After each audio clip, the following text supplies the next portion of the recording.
So thank you so much for coming. It is really wonderful to see all of you here. Yes, thank you. Thank you for being at WonderCon. I love WonderCon so much. I'm so excited to be back again. I'm excited to be here with Gina. We are both San Diego buds, so complaining about the parking up here, you know, as Southern Californians do. So our panel is about retellings. It's going to be a conversation because, you know, there's just two of us. We're going to moderate each other. And then we're going to leave a little time for questions because since this is sort of like a more intimate panel, be thinking if you have questions about writing specifically about retellings, but it doesn't necessarily have to be only about retellings. If it's about math, I can do math. She can read. I can do math. I can't. So anyway, yeah, I'm Kiersten White. I am the author of many books. I think it's 23. Many retellings, yes. Yeah, I think I'm up to 23 now.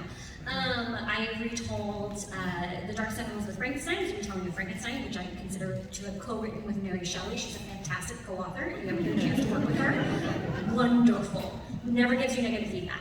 I wrote a historical fiction retelling, the Anna Darkin trilogy, where I was like, hey, you know what the teens like? They like obscure 15th century Romanian princes gender swapped. And they did. So yeah, that's about Flavia Taylor. I wrote my Camelot Rising trilogy is a retelling of Arthurian legends centered around Guinevere, because you make me mad when you treat her poorly. I wrote, I don't think my ID counts as retellings, but my Sinister Summer series, all of the books have connection to classic literature, whether it's like more intensive connection or just like fun references that I do to entertain myself and no one else, which is why I write books in the first place.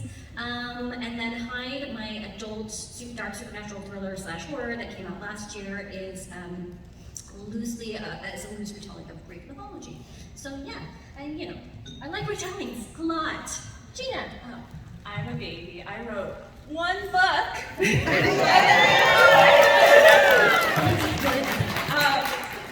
second one is forthcoming. So this one is, it's like a little bit of a fairy tale mashup. It's not a retelling of any one thing. It's a story about a seer who sometimes tells lies, so sometimes her prophecies are not always true, and she gets mixed up with a prince who is cursed, and there's a terrible prophecy of maybe the kingdom's doomed. Your usual kind of Disney fairy tale. So this one takes inspirations from fairy tales like Cinderella, Sleeping Beauty, Beauty and the Beast, some more than others. It's a little bit of a riff on like sort of what we know as like the commercial Disney vibe.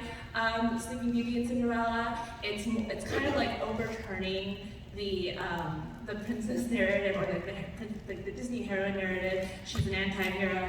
She might be the evil villain. So you have to really find out which one. Well, I like that you addressed that perfect heroine thing that we see so often in fairy tales, right? Like in Cinderella, like in Sleeping Beauty, they're like in Snow White, their virtues were that they were good, which is not bad. I'm not saying that good characters aren't interesting, but they have very, very little autonomy. Yeah. They don't drive their own stories. Things happen to and around them because of their goodness. So I like that. Yeah, you have your center of your fairy tale who's like, now I'm gonna lie to everyone. Like, yes, please do. And that's like, it's why I actually specifically point out it's like a riff on the Disney version of it, which came out in like the 30s to the 50s and so on, because it's also not necessarily exactly like the version from the 1800s, when they were putting on, red hot iron shoes as a punishment for the stepmother for being terrible to Cinderella. And they chop off their own heels to try and fit into the shoes that are in fairy tales. You would write that version. I would write that version. You would write that version. Yeah. Glad Taylor crossed with Cinderella.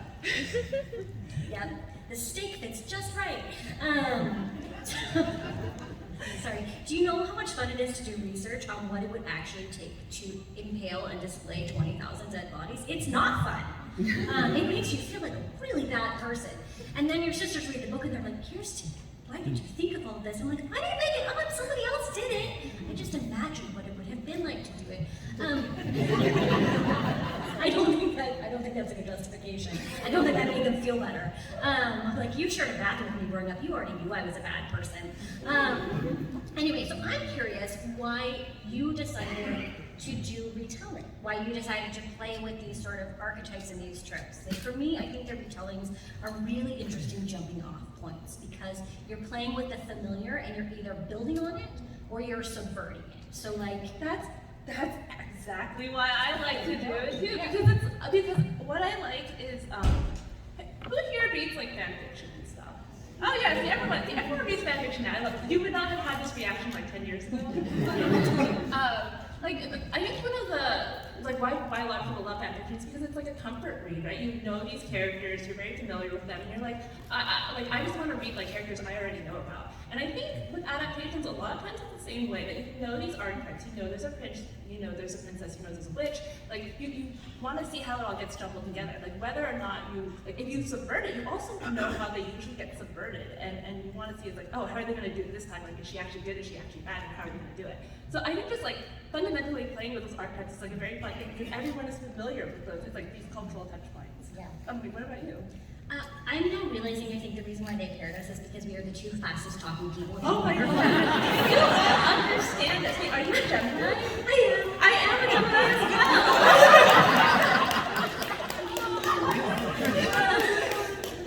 well. Look at what your life will be 10 years from now. Oh yes. Yeah, so for me, most of my retellings start in a dual place. So it's a place of love. I really, really love this subject material. So take Frankenstein. I love Frankenstein. It's my favorite classic. But also there's something about it that makes me really angry. And what makes me angry about Frankenstein is Percy Shelley. He's not in Frankenstein. He's a real person. He was a romantic poet, and I hate him. I'm deliberately trying to get to hell when I die so that I can fist fight him. So I just gotta punch him. Sucker punch him. I'm not even gonna give him a chance to fight back. He wouldn't be able to fight back. He's terrible. Anyway, so when I was approached about writing a retelling of Frankenstein for the 200th anniversary, my first reaction was like, yes, absolutely, I will. But then I was like, how do I want to frame this? What is my entry point to this story? And my entry point was, I hated that Mary Shelley, who was just like this badass goth teenage genius. Like, I do not use the term genius lightly. She was a genius. She basically invented sci-fi and popularized horror. She created a creation that we are still talking about and thinking about and making movies about and stories about 200 years later, right? How many of you can quote Percy Shelley's poetry?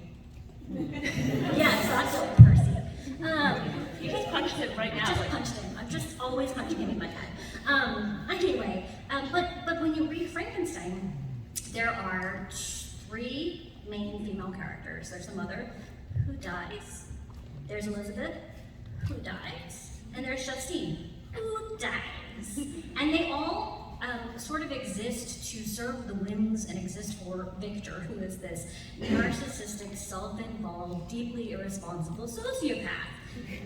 Percy Shelley. Anyway, and so when I was reading so that made me mad, right? And Elizabeth was really fascinating to me as a character because I was like, she was literally given to this family as a child, like as a gift to Victor. So she lived with them just entirely based on their whims. She wasn't a Frankenstein. She had no inheritance. What would that do to you as a person? Like if you had come from nothing and you realized everything you had you owed to this family who, is surrounded by death all the time. And I was reading the preface to Frankenstein that was written for the reprint edition, which Mary had edited. So at this point, Mary Shelley knew that Frankenstein already had a cultural impact. It was not a sleeper hit. It was being written about. It was being talked about. It had already been made into a stage play. Like, it hit, and it hit big. And she knew that. And even when she was writing the introduction, she gave credit to Percy because she couldn't see herself as the main character in her own life because the men in her life, both Percy and her father, were so just awful. They were bad. And that really bothered me, that this dynamic, brilliant woman who changed literature still viewed herself as a secondary talent to Percy Shelley. And so I was like, well, I want to write a character. I want to make Elizabeth into a real person, and I want her to be this brilliant, manipulative, calculating person who has existed in the shadow of this domineering personality who she owes her safety in her life to. And my favorite detail about Mary Shelley is when Percy died. I mean, I love the fact that Percy died. But he would also love the fact that he died, because he died going out on a boat ride in a storm on a lake and drowned, and his body washed ashore 3 days later, and he left behind a grieving pregnant widow. Like, he'd be like, shut, boom, beat that, Byron, and Byron didn't. So strong. As they say, on brand. On brand. When Mary died 20 years later, they found his calcified heart wrapped in poetry in her desk, which is really sweet. On brand. But my favorite detail is that Mary never remarried because she was finally independent. She had money from her writing, she had a child to take care of, and she didn't have a capricious, cheating, terrible poet running her life anymore. And so she never remarried, and I love that. And I want to infuse my retelling with all of my anger about the way that the men in Mary's life treated her, and also my disappointment that Mary couldn't see herself as anything other than a secondary character in her own life. That was a long story. I really hated Percy Shelley. Yes. Don't wear moments. Sorry. Fever about it for 3 weeks. So what was your way in? Like, how did you settle on what elements you were going to bring? And I want to talk about, like, how did you decide on Violet as your main character? Because I think she's a really fascinating main character. I'm like still thinking about You're still thinking about how much you want to punch Percy Shelley? I am still thinking about how it's like I'm like Violet should punch. Like Violet should like crawl on my book and go like just punch Percy. She'll probably go to hell, so it's okay.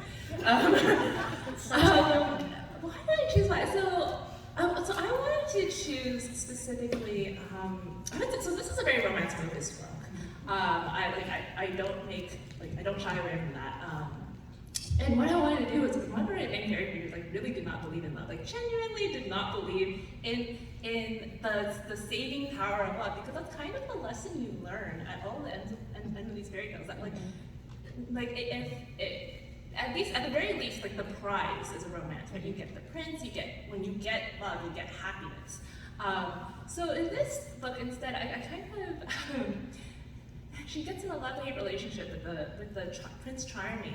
And it's not, it's a little bit toxic, so it's not exactly the reward that everyone thinks it is. And it's not toxic in the way that like people are like, oh, that's like so hot, like knife to the throat, sexual tension kind of way. It's like, no, it's genuinely like, it's quite toxic. They're a little bit manipulative to each other. But I think like, that's actually kind of the lesson that's not like the lesson I wanted to show, but like that's what I wanted to show with like the fairy tale romance. Like, the fairy tale romance is not quite it's not the prize that everyone thinks it is. It's something you have to earn and work through. As you're in this complicated relationship with your childhood friend / enemy prince. So I don't know if that quite answered the question, because I was still thinking of Percy Shelley. Percy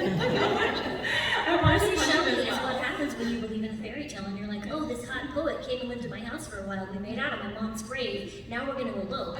Then you end up with Percy Shelley. I'm glad you talked about it, because I was like, are you going to drop that fun fact? It's my favorite fact. I am going to drop that fun fact every chance possible.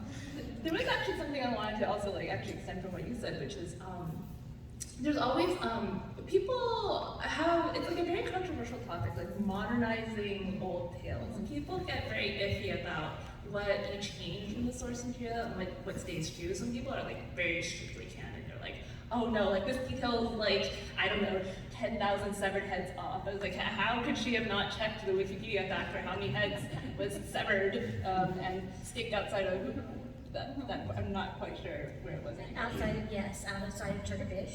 Yes, outside of there. Welcome everybody in. Which I love when you say canon, because you're rewriting fairy tales. Guess what? There's no canon. But you've also written like for IP. I have, when there is canon. Yes, Star Wars has canon. People feel strongly about that canon. I think that's one of the most dangerous jobs of an author, writing for Star Wars. You said it, not me. I've never publicly said anything about it. It's interesting because I feel like it's very similar to retellings in that you look for a space within the stories that exist where there's a new story that was always there, we just haven't heard it yet. So you're building off of all of the storytelling tradition that was already there, but trying to create something new. And so yeah, for me, IP, because I've written Buffyverse spin-off series, I've written Star Wars. It's very, very similar to me to retellings, because it's like, how do I tap into what people love about this and build on that? or just really make them angry. Don't do that on purpose, but sometimes I do it. It's for me especially, particularly with the Buffyverse books, I was like, okay, Buffy's not my main character. How do I make these characters in this book feel how I felt when I was watching Buffy when Buffy was at its best? And so for me, it's more about tapping into the feelings of that particular property or that particular storytelling tradition creates in me. So for example, when I was writing the Camelot Rising trilogy, I was like, what do I personally love about Arthurian legend? Like, what do I think is interesting about it? You know, what do I love? And honestly, I love all the bonkers details. Like, did you know there are two characters in Arthurian legend? Yvain and his brother, Yvain. But they're easy to tell apart because one of them has a lion, and one of them is known as Yvain the Bastard. So one of them got a raw deal there. Like, lion, questioning your parentage officially for the rest of your life. Like, I love details like that. Like, there's another story. So there's a character, and I can never remember his name because it's extremely Welsh. But he's a half giant, and this is how most Arthurian legends go. Is Arthur or Lancelot were out fighting a battle, and they were fighting against this random king or person, and they were fighting, and they were fighting, and they were fighting, and then they fought so long that they were like, oh my gosh, are we best friends? And then the person's like, I think we are best friends now. I don't want to fight them anymore. I want to be buds forever. And like that happens a lot in Arthurian legend. It's very straight. So in this very straight story, this half giant fights Lancelot, and then he just is so impressed with what a good fighter Lancelot is that he's like, I'm gonna be your best friend forever. We're gonna live together. When I get a false report of your death, I'm going to die of a broken heart, and then we're gonna be buried next to each other. Again, extremely straight. And I love that because I love seeing those stories, and you're like, they knew what was going on. But it has so many weird stories, right? And you don't hear those stories in most of the retellings that we get and the updates that we get because they focus on the core characters, which makes sense, right? Those are the archetypes. You've got like the noble king who was destined to be there. You've got the heroic knight. You've got the girl who ruins everything. Bigger and bigger. And so for me, I was like, I don't want to tell a story about two dudes fighting with a sword in the forest and then deciding to be best friends forever. I want to write about the people who were impacted by all that sword fighting, right? Because you look at Excalibur, and it's this magical sword, but what does a sword do? A sword kills. That's all it does. It doesn't build anything. It doesn't create anything. It looks pretty cool. It looks cool. Aesthetics spot on. But it doesn't create. It only destroys. And so I really wanted to lean into that and say, like, you know, what were the real housewives of Camelot doing during this time? When all their men were out in forests fighting and becoming best buds with the guys they were fighting. And so for me, it was about approaching Camelot from those stories, like the stories that were happening and it being impacted by the stories that we heard. How did that influence them? How did that impact them? What were they doing in the meantime? When this noble system of men protecting everyone, you know, when that's your system of justice, what happens when there's a bad man? You know, who's going to protect you from that? And so, yeah, so that for me was my into the Camelot retelling. Again, love a thing, really angry about a thing. We call those spite books, so that's usually the best way to start writing. I was thinking about something, like, depending on what myth you're drawing from, like especially like it's quite old, like depending on what eras that those retellings have gone through, because you know, King Arthur's been retold for like King Arthur has been fan fiction from day one. Yeah. They were like, oh, you know what that name of a king in a battle in the 4th century? That's a cool name. I'm gonna write a poem about him. And they're like, I liked that poem. I'm gonna write a poem about your poem. And they're like, I loved that poem. I'm gonna write an epic about your poem. But now I'm gonna do a self-insert knight character. I'm like, it really is. It's fan fiction. Like no, like people talk about the canon, and I'm like, There's no canon. How many times has this been rewritten? And the thing is, like, when you like the values also change through the years, right? So like once the Victorians get their Barbie hands on something, that's how you know it kind of like messed with the weird values. It's like back then it was probably like if you go back far enough, it gets really violent, really straight, not so much. So it's like, you know, they knew what was going on back then. I was going to extend that a little more.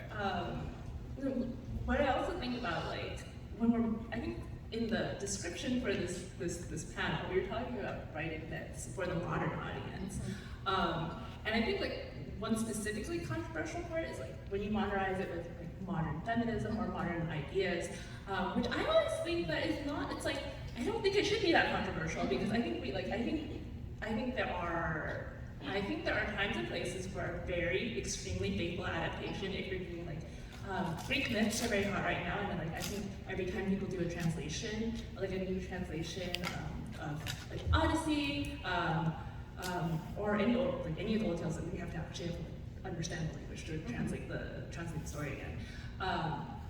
I think there's a place for those like adaptations. I think it's really cool to know how these stories were written back then and how they would be translated today. But I think when you are like an author rewriting the whole story, rewriting the whole myth, I think it's like perfectly appropriate to put the modern ideals in, because I think that's what we've been doing for centuries, right? Yeah. That's what the Victorians did when they got the rubber hands on it. That's what they did for years and years and years. So I think like putting the modern spin on it and being like the one that's remembered maybe even a century from now, I think that's really cool as well. Yeah. Because who knows? Maybe I mean, I hope the live action like Jungle King and Cinderella from Disney is not the one remembered 100 years from now, unfortunately. But I do hope they remember maybe the animated versions, which I still have a very fun feeling for.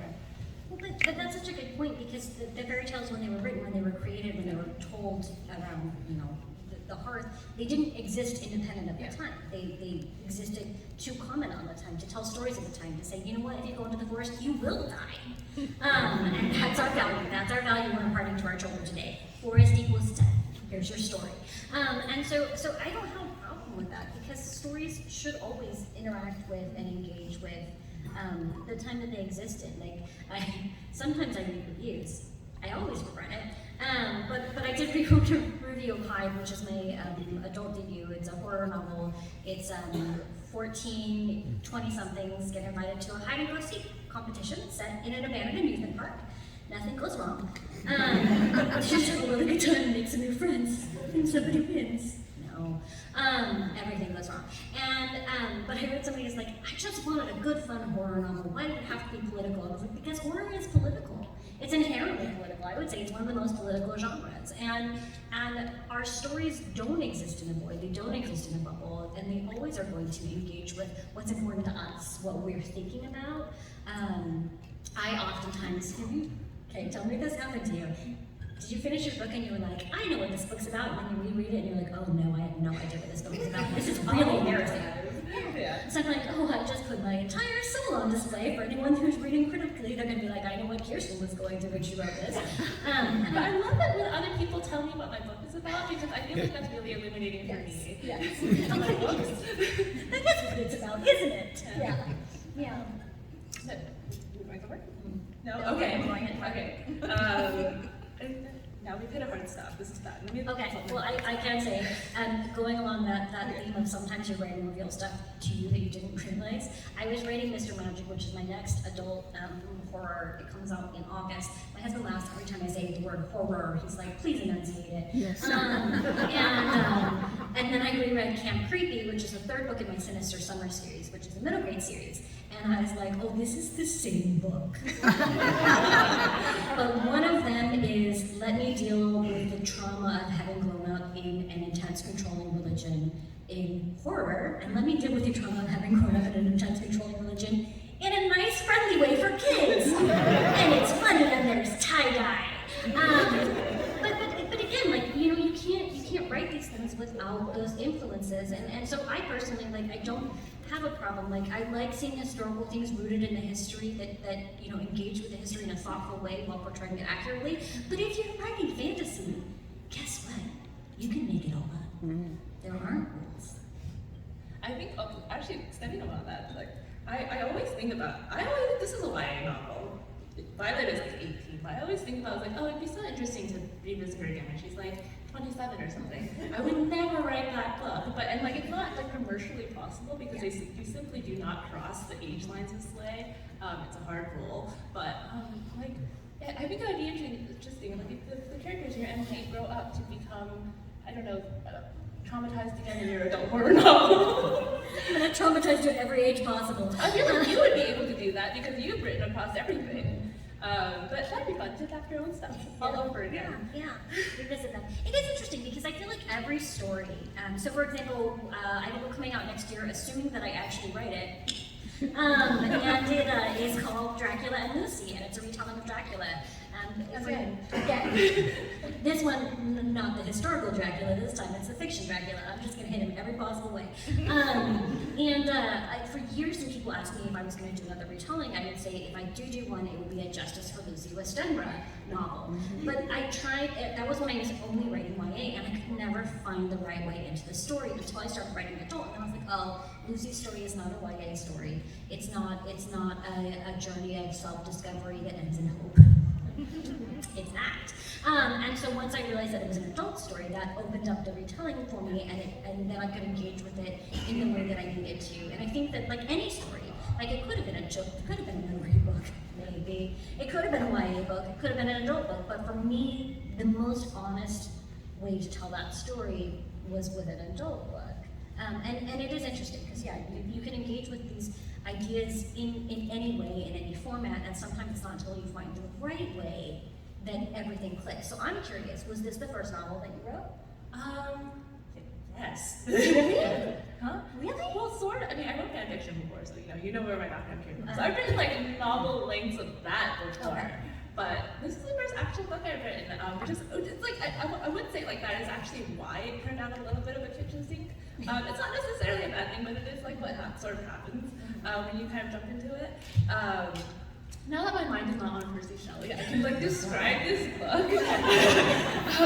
But like I think the most important part is like I usually pitch it as a fairy tale for cynics because like I talked about the romance. It's like I think I love romance, but honestly, I feel like most romance out there, I don't like it, I can't get into it. And it's not like a knock on the genre or those works because I can see how it's escapism for a lot of people out there, and like I understand that, but it's not escapism for me. Because I think the core thing about escapism is that you have to buy into like whatever the book is, the story is selling in order to escape into it, right? Like if you don't believe this like amazing fabulous exists or something, like you're not gonna lose yourself in it because you're like, okay, I'm not into that, or like that's not real, like that's not realistic enough. You have to buy into some method of it. So why I wrote like this fairy tale thing is like I feel like it's escapism for a certain kind of cynical person who also still really likes romance. It's like I don't really believe in all that lovey-dovey stuff, but at the same time I want to fall in love and like have a happy ending for it all. So like so I kind of heard through like the worst stuff and like kind of a toxic relationship, but it's like that is also like I think there's a certain kind of escapism in that, like when you go through all that and you're like, but maybe I can heal from that, maybe I can grow from that. And I think there's like something very gratifying about that as well. Yeah. So that's why I wrote this. Yeah. It is like the Cinderella, but if you're like this is like this prince is totally not going to like be my thing, and you maybe throw some wine on him and then threaten him and then maybe ruin his life. I mean, she ruins his life. So she does. She really does. Yeah. I like Violet a lot. Yeah, no, I think that's a good point. Like, I feel like this is why I love books and why I love genre, is because there's something for everyone. Like, I read horror for escapism, because I'm like, this feels nice. I'm like, this makes me feel less stressed out about real life. But no, like I told him, like, see, like I think the hardest thing to go up against as an author, I feel like, is reader expectation, right? My issue is sometimes when people pick up my book and think it's going to be Game of Thrones or something, and I'm like, I'm so sorry, you have picked up the wrong book, and like I don't think it's like my fault, it's not the reader's fault, it's just like, you should not have expected Game of Thrones in my book.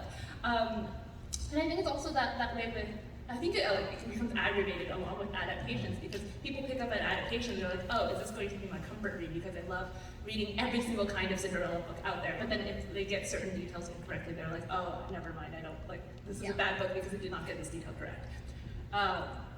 So I think, yeah, I think especially with adaptations, it comes with like a huge set of reader expectations that you have to, you cannot do anything to overcome because it's just part of the market. Yeah, but do you have like favorite adaptations that you like have, I guess, that you picked up on like as you've been writing all yours? Do you have a favorite, like, have you made a Dracula musical yet, or like a Frankenstein musical yet? I love the musical. Because I love all sorts of fairy tale retellings. Like I love, the very the very classic, just like strictly archetype, like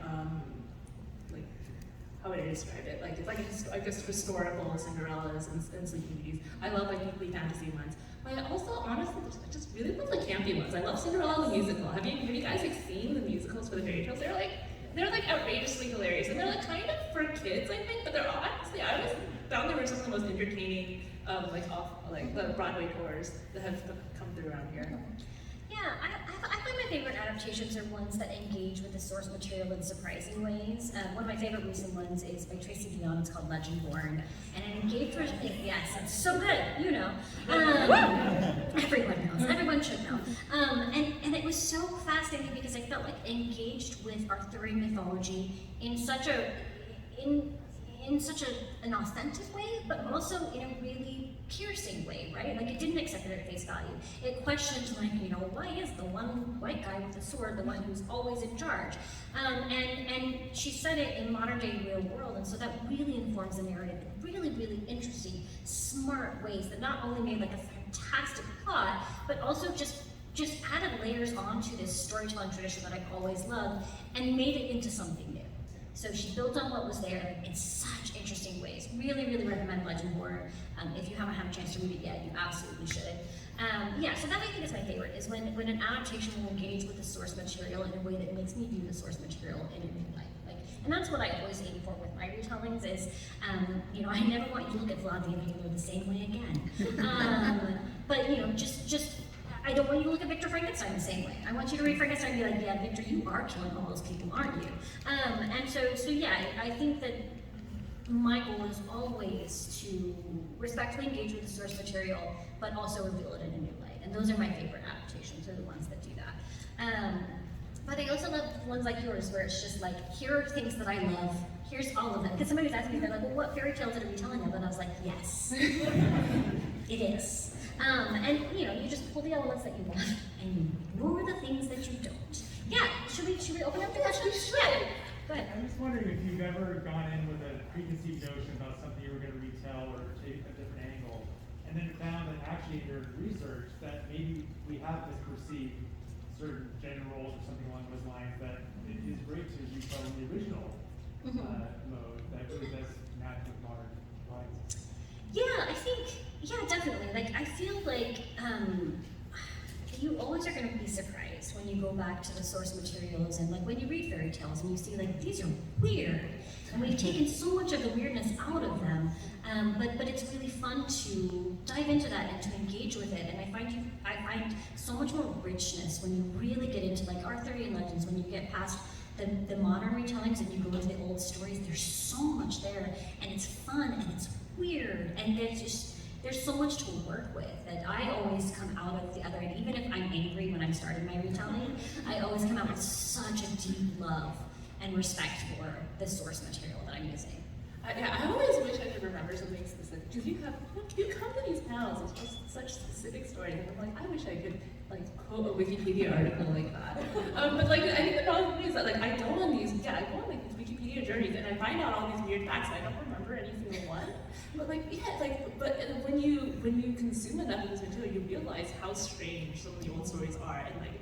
People talk about how, like, I don't know, we updated with new details, but no, like, every story that has been written, like, every adaptation, like, it's very contemporary for that time. It's just that you don't notice it because you think it's like, oh, everything's like that in the old days. It's not like that. My favorite fairy tale I ever read, I don't even remember what fairy tale it was, but then at the end, it had a witch, and then at the end it said, and they cut off her nose, which was iron. And that was it. That's what I ended. It had nothing to do with the story. There was no reason for her to have an iron nose. Never like tied back into anything. It was just like this, like, and now I'm gonna do like this cool detail. I'm like, when am I gonna end a book with that? With a line that is just like, what? They cut off her nose, which was iron. Like, I love fairy tales so much. Yes. What's the weirdest fact you came across during your adaptations? Okay. I mean, I have so many. But here's my favorite. Here's one of my favorite details. Okay, so when I was writing Hyde, which is set in an American amusement park, I did a lot of history. I did a lot of research on the history of amusement parks in America, which are weird, right? way, the history of amusement parks in America is fascinating, fascinating. And I had read a book a few years ago that was referencing an attraction at Coney Island that was called infant incubators. And I'm like, is that like a little ride where it's like you get in baby strollers and you're pushed around? No, it was literally infant incubators. You could pay a quarter to go into a building and look at premature babies. Yes, and it sounds horrifying, and it is a little bit horrifying until you know the history. And again, I am a Wikipedia article who forgets all names and dates. So what happened was in America, during that time period, if a baby was born premature, the American healthcare system, which is so much better now, was like, well, your baby's premature, guess God will decide, bye. And there was no care there was no NICU, there was no care for premature babies. It really was just like, the attitude was, if God wants them to live, they will. See you later, pay the bill on your way out. Europe was like, we can actually save these babies, and so they did. And a doctor who had grown up in Europe and practiced in Europe and had an extremely premature baby and was able to save her through these very well-established procedures, came to America, and they wouldn't let him practice because he was Jewish and European. And he was like, why aren't you saving these babies? And they were like, we don't actually care. And so he was like, well, I can save them. So he went to Coney Island and he built infant incubators. So it was literally incubators. You could pay a quarter, you were separated from the babies. They had full-time professional nursing care round the clock. The nurses would hold up the tiny babies so that people could look at them, but it was all very, very hygienic. No one was allowed to touch them. No one was allowed to breathe on them. There was one time where that portion of Coney Island burned down, and they saved every single baby. But because he got the funding to do this, and he raised awareness for it through people visiting the theme park and being like, let's go save the little babies, he was able to then shift the attitude in the United States toward, guess what, we can actually save these babies, and get NICU procedures and departments put into hospitals across the country. So it was this weird thing where it was weird and taking advantage, but also, guess how much he charged the parents for this life-saving service? Nothing, because he was European. Anyway, so that was my favorite weird fact that I did so much research on, and guess how much that appears in Hyde? Not at all. My theme park was not the right time period to have an infant incubator attraction, but I know all about it now, and now you do too. I felt like I just heard the audiobook of it. Kiersten reads Wikipedia. Page Usually the only fact I bring up is the fact that there's a page on lampshades made out of human skin on Wikipedia. That is my fun fact. I don't know anything about that beyond. Speaking of human skin, Speaking of. in Iceland, they have this myth about necropants, which is where a man got skin from the waist down, and you pull on his legs and skin and all of it from the waist down. There are children in the audience, and it's the necropants. And if you put your hand in your pocket and you're wearing the necropants, you will always pull out a coin. But the problem is, if you die in the necropants, no one else can use them. So somebody has to take them off of you right before you die. Sisterhood of the Traveling Pants. Sisterhood of the Traveling Pants. Yes, Sisterhood of the Traveling Pants. That's my next skill. It's like an adaptation of two things. There you go. There you go. Oh, see? So much goodness happening here. Yes. Hi, I love you guys. We love you too. And Gina Chen, I was excited for you that you actually, this is your first book and it made it big and you're sitting here. Seriously.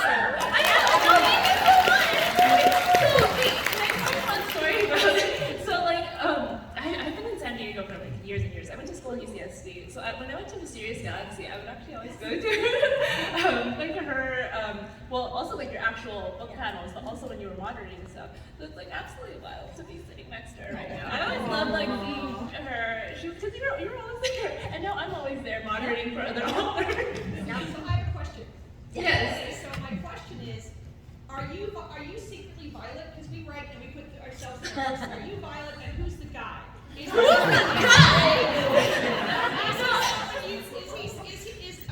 he different parts of people in the past that you maybe liked or wanted to get with but didn't?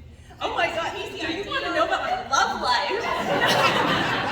I know we write about ourselves a lot of times, but is he based on several different people in real life? Or Are you interested? Does he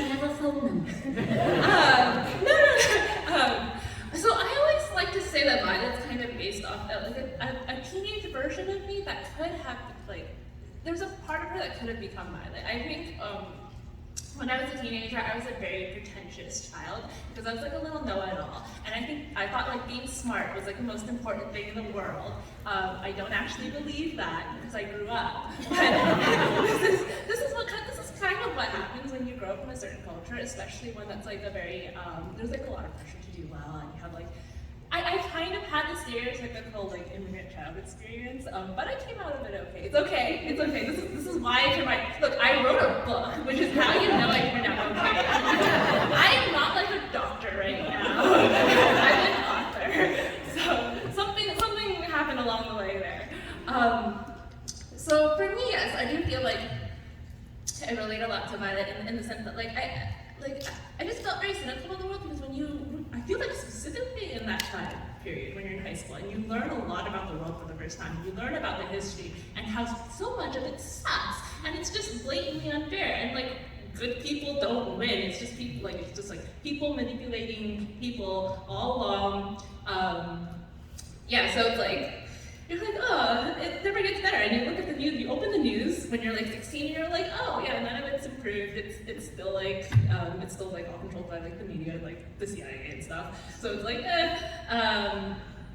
so like I feel like that part of me is in Violet. So I try to kind of hold on to that. Actually, I always try to hold on to those teenage feelings I had into Violet specifically because I don't want her to like seem like a mature adult who has everything together, who has learned from her mistakes. No, I want her to be actively going through those mistakes, like right now in the book. So that's why she's having the worst time of her life right now. As for Cyrus the Prince, no, he is actually not based off anyone, but I feel like he is sort of like an amalgamation of all of, like if you've seen a fictional character, like especially a guy, and he's kind of gold and everyone loves him, and you're like, oh, like he doesn't even do anything, and people like him because he's pretty. I feel like he's a combination of all that. So he's like the Prince Charming but turned upside down because everyone loves Prince Charming, but then you're like why? Like why do you like him? And like honestly, because people like people very stupid pieces these days. I don't know, you put out a smash TikTok and people fall in love with you, which may be a good or bad thing. Violet looks at Cyrus and it's just like, I've known him since I was a kid, and like he's scared of thunderstorms. It's like I don't give a shit about him. Okay. So while he's not based off anyone, I would say the feelings are also based off of. Oh god, how do I go into this tangent? I wish I could you talk so fast. You go from one Wikipedia article to the next, and I don't know how you do it. Like I need to pause for a second here to think. But I think I've talked a little bit about like the sort of like toxic love situation that they have. I think what Violet feels oftentimes is a certain kind of obsession, and I think that is also a very natural feeling to have, like when you're experiencing like love and romance for the first time. It's not necessarily like, oh, I care about you and I want the best for your well-being. As healthy as that is, it's like that is not what realistically happens all the time in our lives. Sometimes we kind of just get obsessed with random people, right? It's like whether they be a celebrity or whether they be the guy that you've grown up with who you hate and maybe like not hate. I feel like I also like to. This book is a hit. It's about the obsessive love, but it's also like it doesn't necessarily romanticize the obsessive love so much. As I think I get a little uncomfortable when I see it in other romances where it's like if as long as like they fall in love with me and they're good to me in the end, everything gets fixed. I want to actually like look at the toxicity in the eye and be like, this is bad, but this is what we're gonna try to like deal with as the story goes on. So I actually want to deal with the toxicity as it goes on. Yeah. What time are we supposed to start? Oh wait, what time is it? Okay, we're good. I'm counting to maybe the 10 minutes. Oh, perfect. You're so on it. Thank you. I'm going to answer get another question, but just very briefly. I thought the question was, are you violent? And I was like, that's an intense question. But sure, let's get into it. Only when I try not to be. I'm like clumsy, but in like the worst way, where I will just like. Yes. Okay, any other questions? Yes, over here. Yeah, my question is for you.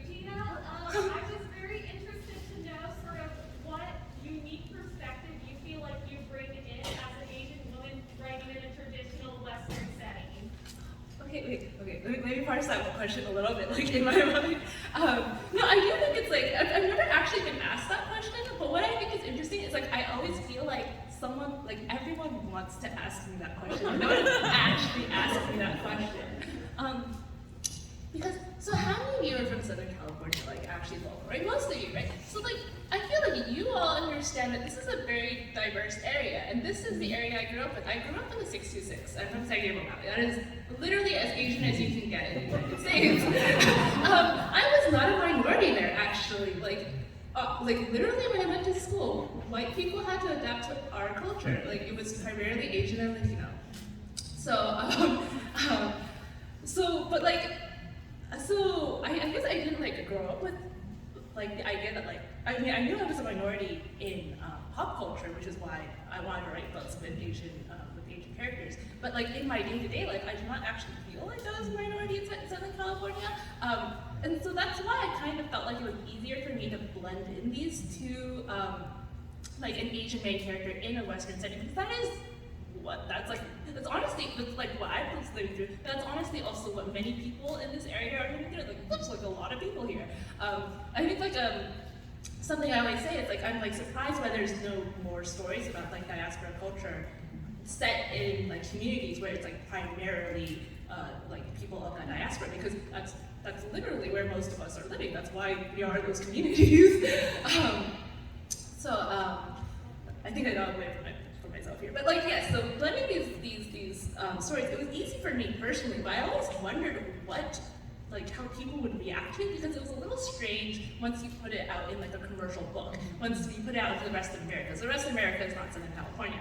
A lot of people thought it would be an Asian fantasy. I was like, I never said it would be an Asian fantasy. But what I really loved writing about was the Moon District in here, which is like a little Chinatown in the capital. So I felt like I was like, okay, I'll bring in like that little piece that I know here, which is like you have this community. It's very normal to have like immigrants from the other continent, which is loosely like a loosely Asian-inspired continent. And I have like a lot of, I think it's like one of my favorite passages in the book. I think it's like chapter 5 or chapter 6-ish, where there's a carriage scene where the prince has to run away from a mob of his fangirls. If you watched Ella Enchanted, it's exactly like that scene. He gets his shirt torn off, it flies away. He almost gets drawn and quartered. It's lovely. But yes, but like also it is culturally significant because they head into like the little Chinatown afterwards, so you get a little of everything there. So like yeah, but I like blending it in these sort of like mundane ways.